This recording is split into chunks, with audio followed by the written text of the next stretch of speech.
بات شروع کرنے لگے ہیں جی. سبسکرائب کریں، لائک کریں، کامنٹ کریں. بہت شکریہ. السلام علیکم. اچھا، یہ جو خبر آ رہی ہے کوئی 26 جو ممبران ہیں، سینیٹرز ہیں یا کانگریس کے ہیں، انہوں نے پریزیڈنٹ کو خط لکھ دیا ہے کہ جناب پاکستان کے ساتھ کچھ ڈیل جو انسان نہ کی جائے. پھر IMF کو بھی خط لکھ دیا گیا ہے اور شہزادہ ہے جس نے لکھ دیا. اچھا، ان کی جو سی نا ویلیو کو ایک بات سمجھے. ایک تو IMF کو جو نا پوری دنیا میں ایک بلیک میلنگ کا بھی ادارہ کہا جاتا ہے. اسی طریقے سے دیگر اداروں کو بھی میں نام نہیں لینا چاہتا تھا، لیکن بات کو سمجھانے کے لیے ڈائریکٹلی کہا جاتا ہے. پلس یہ جو نا سینیٹرز وغیرہ یا کانگریس کے جو رکن ہوتے ہیں یا سابق جو رکن ہوتے ہیں یا رکن کے امیدوار ہوتے ہیں، ٹھیک ہے، تو یہ ایک چین ہوتی ہے. یعنی کہ با اثر لوگ جو ہوتے ہیں امریکہ میں بالخصوص، تو بائی لا یہ جو نا جو میری معلومات میں مبینہ طور پہ، لیکن بہت جگہوں سے تصدیق ہو چکی ہوئی ہے اور معلومات میں یعنی کہ عام سی بات ہے. کچھ سکولز ہوتے ہیں، کالجز ہوتے ہیں، کچھ یونیورسٹیز ہوتی ہیں، کچھ لائبریریز ہوتی ہیں، کچھ اس طریقے سے ادارے ہوتے ہیں چھوٹے چھوٹے، اور لوگوں کے بزنسز ہوتے ہیں. تو وہ ان لوگوں کو نہ انوائٹ بھی کر لیتے ہیں تو ان کو پے کرتے ہیں، ٹھیک ہے، یعنی کہ ممبران کو پے کرتے ہیں یا ان باس ہر لوگوں کو پے کرتے ہیں، اور یہ لیگل ہوتا ہے. پھر انہی لوگوں کو لیگلی ان کو پیمنٹ کر کے اپنا ذکر اذکار کیا جاتا ہے. وہ اپنے جو آپ کہہ لیں کہ جو آرٹیکلز لکھتے ہیں اس کے اندر وہ ذکر کرتے ہیں، اور وہ باقاعدہ ایک طریقہ کار ہے، اس کو یہ لیگلی ہوتا ہے. اسی طریقے سے یعنی کہ اسکولز ہو گئے، اسکولز کے بارے میں جو ہے نا اگر اسکول اچھا چلانا چاہتے ہیں تو وہ ایک انویسٹمنٹ کے طور پہ ایک سرٹن اماؤنٹ کو جو نا اس ایڈورٹائزمنٹ کے لیے ایسے لوگوں کو دی جاتی ہیں کہ جو بااثر ہوتے ہیں اور لوگ ان کی بات سنتے ہیں اور پھر ان کا ذکر اذکار کرتے ہیں. اسی طریقے سے بزنسز ہوتے ہیں، ان کا ذکر کرتے ہیں کہ جناب اس طرح سے، اور بڑے طریقہ کار کے ساتھ کرتے ہیں. ان کی باقاعدہ پیمنٹ ہوتی ہے، اور پھر انٹرنیشنلی اور نیشنلی دونوں وہ کر سکتے ہیں. PTI جو ہے نا وہ کیونکہ ایک ایسی پر اثر جماعت ہے اور ان کا جو لنک ہے، میں نے آپ کو بار بار بتایا ہے کہ میری معلومات میں پھر بھی بولتا ہوں مبینہ طور پر، ایک جماعت احمدیہ اور ایک PTI، ان کو جو دونوں کو جو پالیسیز بنا کے دی جاتی ہیں وہ دی جاتی ہیں تل ابیب سے. تل ابیب میں کوئی جگہ ہے، وہاں سے جو نا دی جاتی ہے. دونوں کا سیپریٹ ہے، لیکن کیا کہتے ہیں، نظام سیپریٹ ہے لیکن ایک ہی جگہ پر ہے. آفیسز کہہ سکتے ہیں. وہاں پر باقاعدہ جو ہے نا بہت قابل لوگ، یعنی کہ ہر دینی نہیں لیکن قابل لوگ جو اس سائنس کو سمجھتے ہیں کہ یہ چیز کیا ہوتی ہے اور لوگوں کے دماغوں کو کیسے قابو کیا جاتا ہے، وہ لوگ اس چیز کو پلے کرتے ہیں. اچھا، وہیں پر جو نا بہت ساری جو نا انڈیا کی جو جماعتیں ہیں، جماعت سے مراد سیاسی جماعتیں نہیں، کچھ جماعتیں جو کہ اس طرح کا کام کرتی ہیں، یہ بہت بڑا بزنس ہے. وہ بھی ان سے جو نا بہت اس قسم کی سروسز لیتے ہیں. یہ سروسز میں آتا ہے. تو بالخصوص کیونکہ آپ کو پتہ ہے کہ جماعت احمدیہ وہ کس طرح کی جماعت ہے، سیم پیٹرن کے اوپر جو نا یہ اپنا MQM ایک وقت میں تھی، لیکن بعد میں اس کو جو نا اس کو قابو کیا گیا.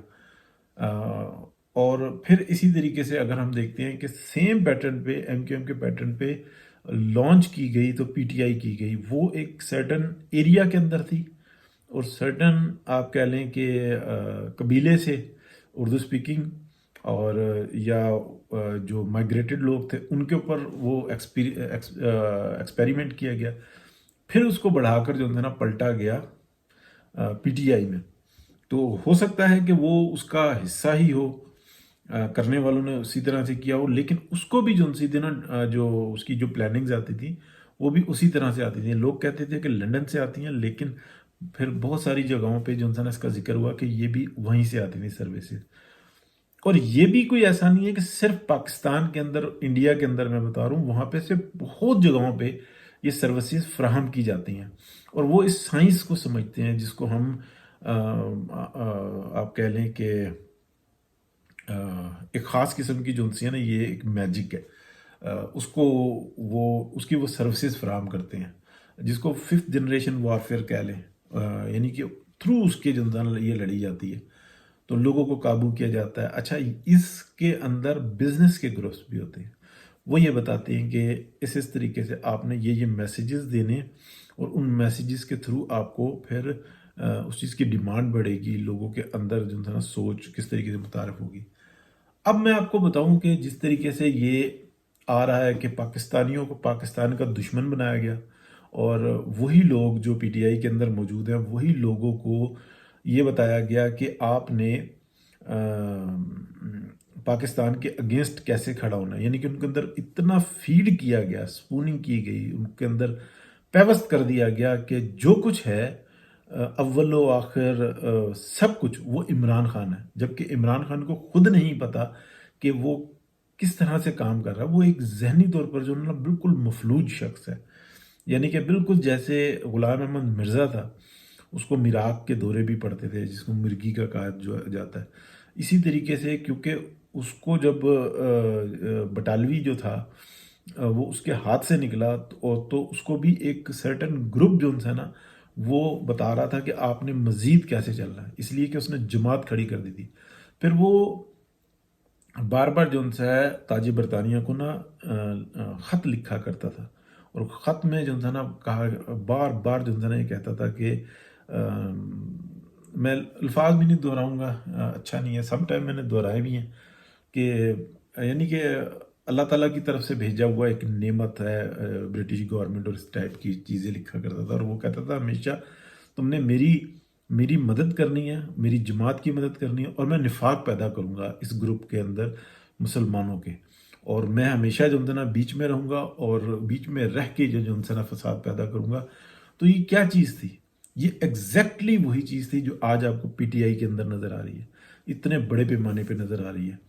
تو ابھی جو کچھ ہو رہا نا یہ کیا ان کے اثرات ہوں گے؟ بالکل اثرات ہوتے ہیں۔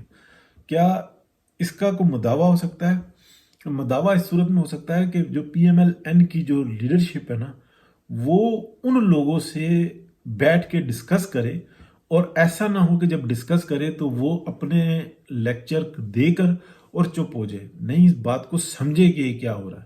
جیسے رضی دادا ہیں، عمران شفقت ہے، اس طریقے سے بہت سارے ایسے لوگ ہیں کہ جو مسلسل بات کر رہے ہیں کہ یہ طریقہ کار نہیں ہے۔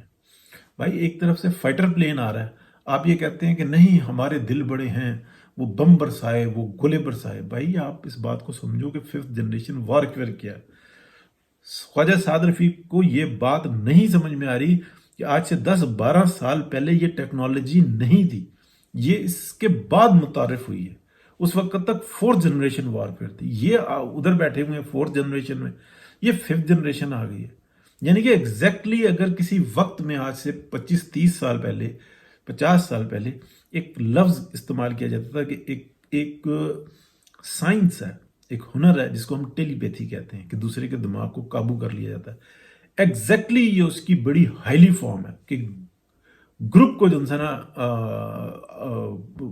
بالکل قابو کر لیا جاتا ہے۔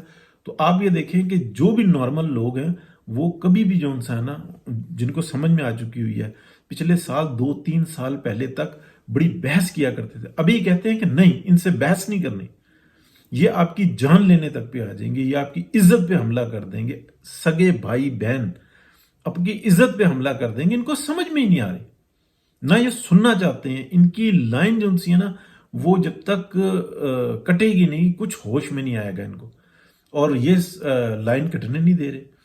اس کی واحد وجہ یہ ہے کہ جو ان کو آپریٹ کرنے والے ہیں ان لوگوں نے جو اوپر والے لوگوں کے ہیں نا مفادات وہ سیم کر دیے ہوئے، یعنی کہ اگر آپ دیکھ لیں جو ہماری اسٹیبلشمنٹ ہے ان کے جو مالی مفادات ہیں ایک ایک شخص کے مالی مفادات ہیں۔ یہ بات یہ اس لیے کہنی پڑ رہی ہے کہ بات سمجھ میں آئے۔ وہ کہتے ہیں اور وہ ہیں محب وطن، لیکن وہ کہتے ہیں کہ مال ہمارا سب سے پہلے، ہمارے بچے سب سے پہلے، تو وہ مال اور بچوں کو سنبھالیں گے اور دوسرے کے مفاد کا تحفظ کریں گے، اور ان کو یہ بات نہیں سمجھ میں آئے گی۔ اس کا مسئلے کا حل کیا ہے؟ تو اس مسئلے کا حل یہ ہے کہ بات کو کھولا جائے، اور اس کو کھولنے کا بھی ایک طریقہ ہے۔ تو یہ جو فرسودہ باتیں ہیں نا یہ نہیں چل سکتی، یہ بات نہیں سمجھ میں آ رہی۔ تو بہت کڑوی کسیلی باتیں کر دی ہیں آپ لوگ سبسکرائب کریں جی، بہت شکریہ، اللہ حافظ۔